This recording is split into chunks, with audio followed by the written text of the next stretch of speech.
Kawadhi weche tuke ni joloch mag tuke mag basketball e pacho ka Nairobi City Thunder ochako maber season manyien bang' loyo Ulinzi Warriors okapu 85-59.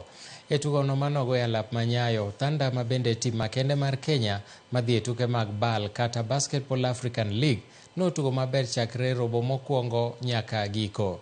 Jotugo mag Thunder Derrick Ogechi kod Larry Shavanga nobedo kudho ne tim mar Ulinzi kaluwore gi kit tugo mong'ith mane ginyiso.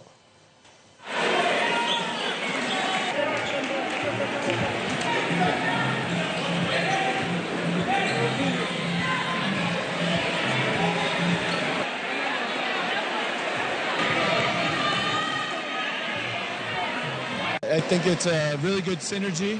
I know some of our foreign players speak really highly of our local guys. The competition in practice that we have between, when we go against each other, it's really high level, really close, and our practices have some really good basketball these days.